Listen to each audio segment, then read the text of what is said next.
Assalomu alaykum, hurmatli kanalimiz kuzatuvchilari. Men shifokoringiz doktor Danyarovman. Bugungi sizlarga aytib o'tadigan kasalligimiz kechki enuris, ya'ni tunda ixtiyorsiz ravishda siydikni chiqarib yuborish holati haqida qisqacha so'zlashib o'tamiz. Demak, tungi enuris 5 yoshdan oshgan bolalarda yoki kattalarda kechasi o'zi ixtiyoriga bog'liq bo'lmagan holatda siydikni ajratishi kechki enuris tashxisiga sabab bo'ladi. Bundan tashqari enuris tez takrorlanib turishi kerak bo'ladi. Bu tashxisni qo'yishimiz uchun, ya'ni 2-3 martadan oshiqroq bo'lishi kerak bir oy davomida. Endi bu kasallikning turli xil sabablari mavjud. Birinchi sababi genetik faktorlar hisoblanadi.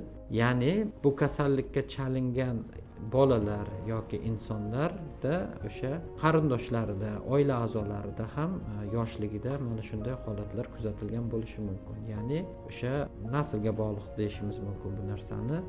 Yoki otasida yoki onasida ham xuddi yoshlik yoki o'spirinlik davrida o'sha siydikni kechasi ixtiyorsiz ravishda uyqu holatida chiqarib yuborishi kuzatilganda biz buni genetik faktorga bog'liq deb atashimiz mumkin. Bundan tashqari tana a'zolarining jismoniy holatiga ham bog'liq holatlar bo'lishi mumkin.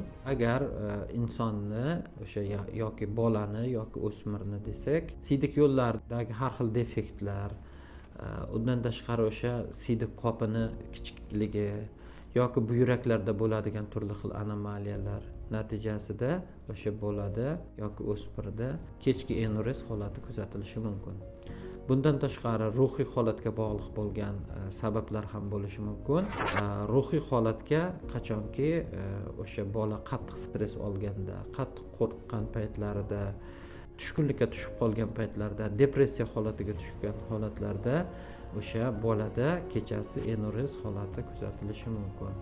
Nevrologik sabablar bo'lishi mumkin. Nevrologik sabablar bolada o'sha uyquni o'ta chuqur bo'lishligi hamda o'sha siydik yo'llaridagi sfinkterlarda, siydik qopida joylashgan retseptorlarning yaxshi rivojlanmaganligi sababli siydik va siydik yo'llari hamda bosh miyaning impuls almashish aloqalarining kamayishi natijasida ham bu kasallik rivojlanishi mumkin. Bundan tashqari har xil infeksion kasalliklar, o'sha siydik yo'llarining turli xil shamollash deyishimiz mumkin xalq tilida, o'sha shamollash kasalliklari ham tungi enuris holatiga olib kelishi mumkin.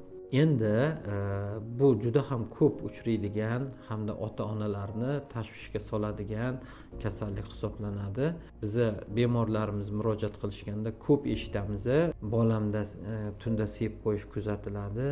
Mana 15-16 yoshga kiryapti, shunda ham bu holat takrorlanib turadi. Tez kechasi siyib qo'yish holatlari kuzatiladi.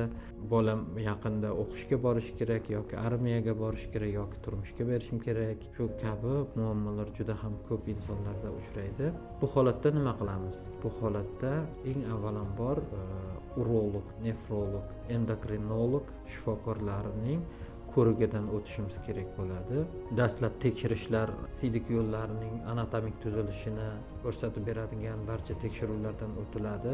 Agar kimda kim ushbu kasallikdan aziyat chekayotgan bo'lsa, bizning klinikamizga bemalol murojaat qilishlari mumkin. Kasallikni sabablarini erta aniqlaymiz, tashxis qo'yamiz hamda davolash chora-tadbirlarini albatta samarali tarzda olib boramiz. Bu ma'lumotlar keng tarqalishi uchun kanalimizga obuna bo'ling, like tugmasini bosing, podpisatsiya tugmasini bosib qo'yishni unutmang. E'tiborlaringiz uchun rahmat.